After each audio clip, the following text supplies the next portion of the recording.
Okay, so good morning, Bay School. My name is Mr. Wilson Broudy. You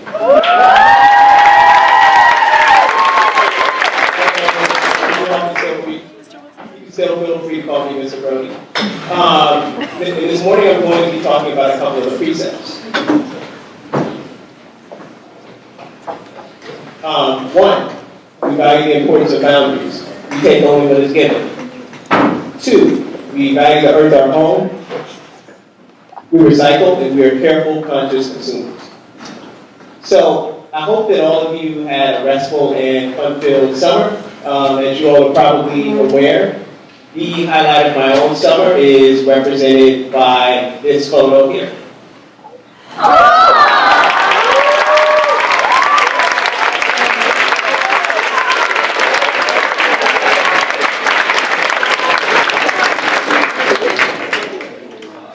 And so, of course,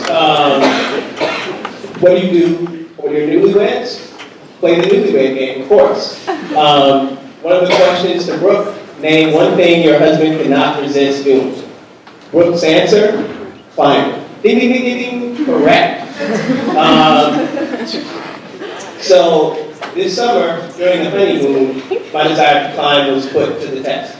So we traveled to Australia with one of the destinations being Uluru. And you can see Uluru right here in central Australia. Right here.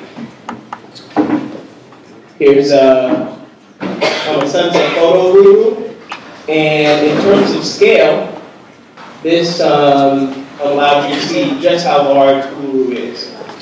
So, Uluru is an ancient rock formation. It's about 600 million years old. That is a sacred site to the Anaku people. As one of the rites of passage, young men must climb Uluru, tracing the footsteps of the Anaku ancestors. Given the sanctity of Uluru, the Anaku request that people not climb the site. And this is from the Anaku. Uluru is sacred in our culture. It is a place of great knowledge. Under the traditional law, climbing is not permitted.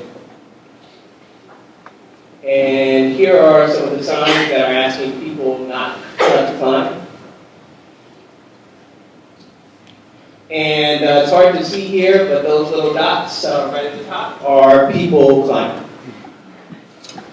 So, though Uluru constituted a national park, was finally turned over to the Aborigines in 1985, there was a stipulation that they had to lease land back to the federal government for 99 years and not allow climbing, allow climbing until it could be phased out. Being a social scientist, as well as someone interested in Aboriginal and indigenous rights, as I saw so many people walking right past the signs of climbing Uluru, a lot of questions swirled in my head. And I mean, a lot of questions.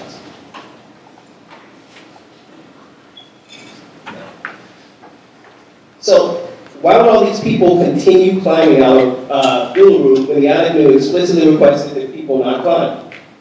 Are they completely unaware of the Anaku cultural beliefs? Does their desire to reach the summit of Uluru and snap some photos supersede the wishes of the Anaku? Do they perhaps feel as though climbing isn't actually a sign of disrespect if they don't believe in the Anaku customs? Would they climb onto an altar in a church or synagogue, or enter a mosque or a Buddhist temple with shoes? Do people not recognize the park as Aboriginal land? Or as I recently read in the comments section on the blog, don't read the comments, that's a word of advice. Do people think that natural features can't or shouldn't be owned spiritually or physically? I also wondered whether or not people would still climb if they realized just how distressing it was to the Anaku people. Since about 1950, about 40 people have died trying to climb Uluru. With each death, the Anaku feel a great sense of sorrow and a responsibility since they're the spiritual custodians of the land. In fact, so much so that they have been known to hop on a plane and actually fly to the funerals of the deceased climbers, although they live in poverty.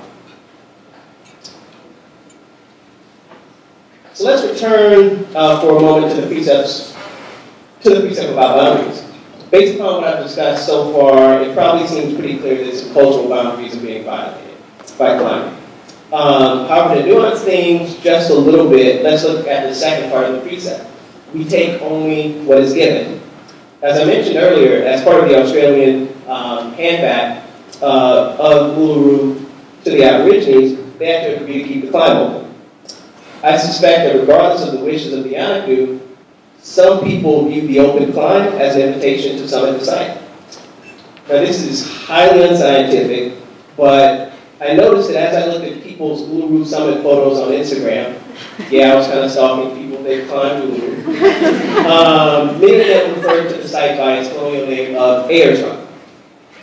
Now this talk is definitely too short to go into the history of climbing, but especially with the early history of mountaineering, nations competed with each other, often in a colonial model, to be the first to unfurl and plant their flags on the summit.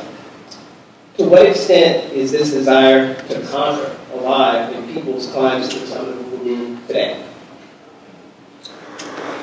Though I love climbing, I personally do so not to conquer or necessarily even to reach a summit. For me, it truly is about the journey and the experience. I mean, but don't get me wrong though, I mean, who doesn't enjoy reaching a summit after all the hard work to get there? It's just not necessarily the end goal for me. Especially if I'm trying to condition my body for a big peak, I'll usually train for about 6 months. The crazy part is that depending on the weather, I may spend very little time on the actual summit. For Cotopaxi in Ecuador, which is 19,300 feet, we probably spent a total of about 5 minutes on the summit. And here's a photo of me on the summit, totally gassed, totally gassed. So if you think about it in terms of training, 6 months or approximately 480 hours or 28,800 minutes versus 5 minutes on the summit, you might think, is this actually worth it? However, if you think about the training and the climb itself as the primary focus, then the summit almost becomes an afterthought. By the way, when I made the summit of Cotopaxi, this was actually the second attempt. The first time I called it quits at about 17,000 feet and left disappointed. Not because I didn't reach the summit, but rather because I knew that I didn't push my boundaries enough during the training process. For the second attempt, I probably trained for about 20 hours a week. So those long experiences of pushing my personal boundaries, both on and off the mountains, rocks, really helped me to discover and grow who I am as a person. Pioneering alpinist Wojtek Kartika said it best when he said that the need to climb comes from that tough, lonely place of searching for your dignity. You know, that place where we actually choose to confront our own weaknesses and fears, where we rebel against the terror of death. It's really about dignity. That's why alpinism is not just the act of ascending a mountain, but also inwardly of ascending above yourself. You know, especially when I'm putting myself in crazy situations like this,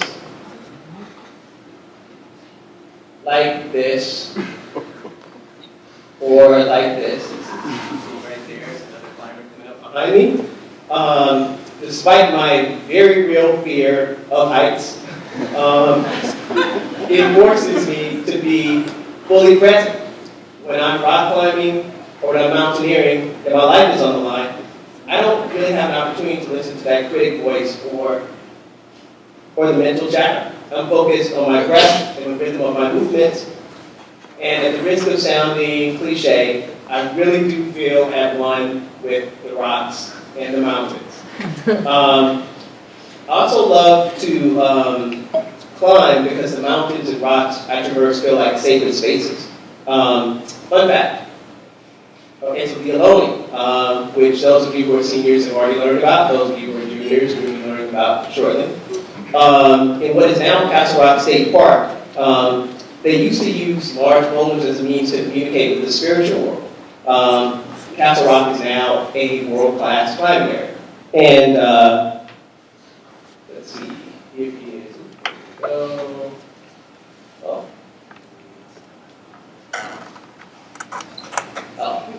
And here's a picture of me brushing the class in Castle Rock, this the beauty of some of these places is really unparalleled. Being alone on the mountain and witnessing the sunrise from New Zealand's Mount Olivier, as an example, is an experience that I will never forget. So back here, I stayed in this little hut right here, and this is a sunrise selfie. Also, it is because I value the earth, my home, and want to be able to preserve these beautiful outdoor spaces to be there to share with future generations that I try to practice a leave no trace ethic. For mountaineering, and okay, this may throw some people out, especially I know it's early in the morning. For mountaineering, in terms of like practicing a leave no trace ethic, that means that I pack out almost everything when I climb, including my number 2. Yep, that's right. I have to pack out my poop. Good times. If I don't, and I just bury it in the snow, you can probably imagine what happens when the snow melts. Also, if I don't, the park rangers have to clean it up for me. And so you can probably imagine what it's like to clean up someone's human poop that's not an infant. Back to Uluru. Unfortunately, some of the people that climb Uluru, they relieve themselves at the summit, and the waste washes into the water supply, which is a big problem. So, following my experiences with Uluru this summer, I've been thinking a lot more about my own relationships to mountains and sacred spaces. I know that historically in a number of cultures, mountains have been seen as sacred, often being places that represent the beginning of creation. For instance, to talk about the Ohlone again, the Ohlone and the Miwok. Tweeshtop, which is now called Mount Diablo, was the place from which the hummingbird, coyote, and the eagle created the world. Right? So I wonder. In some places, these mountains are so sacred that the indigenous peoples have never climbed them. And I wonder if in my desire to climb, I'm somehow violating sacred boundaries. Given the absence of signage around some of these peaks, am I choosing to remain blissfully ignorant? These are questions that I need to confront and grapple with as I continue to climb. So, at the summit of Uluru, there used to be a register that people could sign when they reached the top. Thankfully, there is now a register in the cultural center that says, I did not climb Uluru. It should come as no surprise that out of respect for the Yanagu, I chose not to climb. I did find the cultural center register, but I was happy enough to take a photo next to this sign here. So, the entire site is honestly so breathtaking that there is really no need to reach the summit to experience its magic and sacredness. If you visit Australia, I highly recommend visiting Uluru Katajuta National Park. If you do visit, however, please be mindful of respecting the boundaries of the Yanagu people and the sites. Thanks for listening.